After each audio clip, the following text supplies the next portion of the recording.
ಸಮೀಪದ ಬಾಳೆಹೊನ್ನಿಗ ಗ್ರಾಮದಲ್ಲಿ ಸೋಮವಾರ ತಡರಾತ್ರಿ ಕಾಡಾನೆಗಳ ಹಿಂಡು ದಾಳಿ ನಡೆಸಿ ಸುಮಾರು 250ರಿಂದ 300 ಬಾಳೆ ಗಿಡಗಳನ್ನು ತುಳಿದು ತಿಂದು ನಾಶಪಡಿಸಿರುವ ಘಟನೆ ನಡೆದಿದೆ. ಬಾಳೆಹೊನ್ನಿಗ ಗ್ರಾಮದ ಮಾಜಿ ಗ್ರಾಮ ಪಂಚಾಯಿತಿ ಅಧ್ಯಕ್ಷ ಕೃಷ್ಣಪ್ಪ ರವರ ಮಗಳಾದ ಮಾಜಿ ಗ್ರಾಮ ಪಂಚಾಯಿತಿ ಅಧ್ಯಕ್ಷ ಬಿಕೆ ಇಂದ್ರ ಅವರಿಗೆ ಸೇರಿದ 3 ಎಕರೆ ಜಮೀನಿನ ಬಾಳೆ ತೋಟಕ್ಕೆ ಭೀಮನಕಿಂಡಿ ಅರಣ್ಯ ಪ್ರದೇಶದಿಂದ ಬಂದ 6-7 ಕಾಡಾನೆಗಳು ನುಗ್ಗಿ ಬೆಳೆ ಹಾನಿಗೊಳಿಸಿವೆ. ಘಟನೆಯಿಂದ ಸುಮಾರು 2 ಲಕ್ಷಕ್ಕೂ ಅಧಿಕ ನಷ್ಟ ಸಂಭವಿಸಿದೆ ಎಂದು ಅಂದಾಜಿಸಲಾಗಿದೆ. ಜಮೀನು ಮಾಲೀಕರಾದ ಬಿಕೆ ಇಂದ್ರರವರ ಪತಿ ರಾಜು ಮಾತನಾಡಿ, 3 ಎಕರೆ ಪ್ರದೇಶದಲ್ಲಿ ಬೆಳೆದಿದ್ದ ಬಾಳೆ ತೋಟಕ್ಕೆ ಕಾಡಾನೆಗಳು ದಾಳಿ ನಡೆಸಿ 250ಕ್ಕೂ ಹೆಚ್ಚು ಬಾಳೆ ಗಿಡಗಳನ್ನು ತುಳಿದು ತಿಂದು ನಾಶಪಡಿಸಿವೆ. ಇದರಿಂದ ನಮಗೆ 2 ಲಕ್ಷ ರೂಪಾಯಿ ಅಧಿಕ ನಷ್ಟ ಉಂಟಾಗಿದೆ. ಸರ್ಕಾರ ಸೂಕ್ತ ಪರಿಹಾರ ನೀಡಬೇಕು ಎಂದು ಒತ್ತಾಯಿಸಿದರು.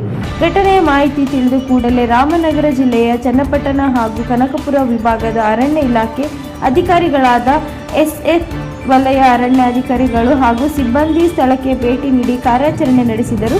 ಕಾಡಾನೆಗಳು ಜಾಡು ಹಿಡಿದು ಅವುಗಳನ್ನು ಕಬ್ಬಾಳು ಅರಣ್ಯ ಪ್ರದೇಶದತ್ತ ಹಿಮ್ಮೆಟ್ಟಿಸುವ ಯಶಸ್ವಿಯಾದರು.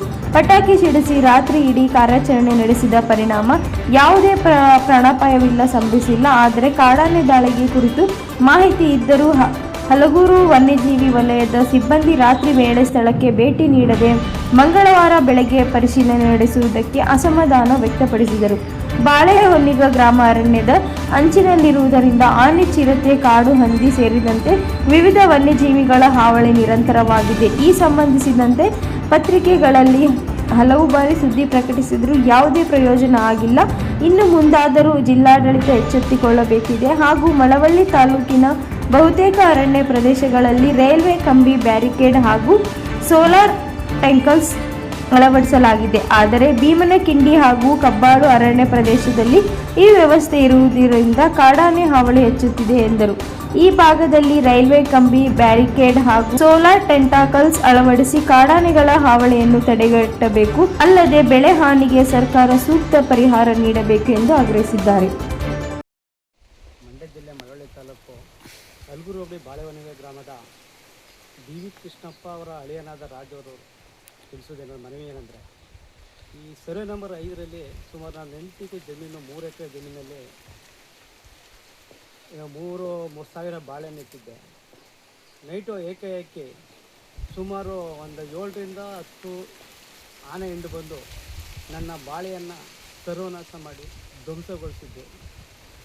ಈ ಆನೆ ಹಿಂಡು ಬಂದಂಥ ಸಂದರ್ಭದಲ್ಲಿ ಆ ಆನೆ ಹಿಂಡ ಜಾಡನ್ನು ಹಿಡಿದುಕೊಂಡು ಈ ನಮ್ಮ ರಾಮನಗರ, ಚನ್ನಪಟ್ಟಣ ಮತ್ತು ಸಾತ್ನೂರು ಅರಣ್ಯ ಇಲಾಖೆ ಸಿಬ್ಬಂದಿಗಳು ಬಂದು ರಾತ್ರಿ 11:10ರಲ್ಲಿ ಸುಮಾರು ರಾತ್ರಿ 3 ಗಂಟೆ ತನಕ ಅವರು ತಮ್ಮದೇ ಆದ ಹೋರಾಟ ಮಾಡಿ ಆನೆ ಹಿಂಡನ್ನು ನನ್ನ ಬಾಳೆ ತೋಟದಿಂದ ಓಡಿಸೋ ಪ್ರಯತ್ನ ಮಾಡಿ ಅವನ್ನ ಕಬ್ಬಾಳು ಗುಡ್ಡೆ ಪ್ರದೇಶಕ್ಕೆ ಅವನ್ನು ಓಡಿಸಿರ್ತಾರೆ.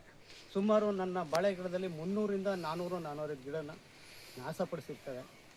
ನಾನು ಸುಮಾರು ಬಡ್ಡಿ ಸಾಲ ಮಾಡಿ ಬಾಳೆ ಬಂಡವಾಳ ಹಾಕಿ ಬೋರ್ಗಳಿದ್ದು ಅಂತರ್ಜಲ ಕುಸಿತಗೊಂಡಿದ್ದು. ಅದರಲ್ಲೂ 2 ಬೋರು ನೀರನ್ನ ಅಡ್ಜಸ್ಟ್ ಮಾಡಿ ಬೇರೆಯವ್ರ ನೀರನ್ನ ತಗೊಂಡು ನಾನು ಬಾಳೆ ಬೆಳೆಯೋಣ, ನಾನು ಸಾಲ ಸಂಬಂಧ ತೀರಿಸಿ ಏನೋ ಒಂದು ಉನ್ನತ ಮಟ್ಟಕ್ಕೆ ಬೆಳೆಯೋಣ, ಸಮಾಜದಲ್ಲಿ ಬದುಕಬೇಕು ಅನ್ನೋ ಒಂದು ಆಸೆ ಇಟ್ಕೊಂಡು ಮಾಡಿದೆ. ಆದ್ರೂ ಇನ್ನು 2ರಿಂದ 3 ತಿಂಗಳಲ್ಲಿ ನಾನು ಬಾಳೆ ಕಟ್ಟಿಗೆ ಬರೋ ಸಂದರ್ಭದಲ್ಲಿ 400 ಗಿಡನ ಬಾಳೆನ ಧ್ವಂಸಗೊಳಿಸಿದೆ. ಇದಕ್ಕೆ ಸರ್ಕಾರ ಸ್ವಲ್ಪ ನಮಗೆ ಪರಿಹಾರ ಕೊಡಿಸ್ಬೇಕು. ಹಾಗೂ ಈ ಆನೆ ವರ್ಷ ಇದೇ ರೀತಿ ಬಂದು ರೈತರ ಬೆಳೆಗಳನ್ನು ನಾಶ ಮಾಡ್ತಾಯಿದೆ. ಇದಕ್ಕೆ ಸಂಬಂಧಪಟ್ಟಂಗೆ ಅದಕ್ಕೆ ಸೋಲಾರ್ ಮಾಡಿಸೋದೇ ಆಗಲಿ ಅಥವಾ ಟ್ರೆಂಚ್ ಮಾಡಿಸೋದೇ ಆಗಲಿ ಅಥವಾ ರೋಪ್ ಅಳವಡಿಸಿ ಆನೆಗಳು ರೈತರ ಬೆಳೆಗಳನ್ನ ನಷ್ಟ ಆಗದಂತೆ ತಡೆಗಟ್ಟಬೇಕು ಅಂತ ನಾನು ರಾಜ್ಯ ಸರ್ಕಾರದಲ್ಲಿ ಮನವಿ ಮಾಡ್ಕೊಳ್ತಿದ್ದೀನಿ.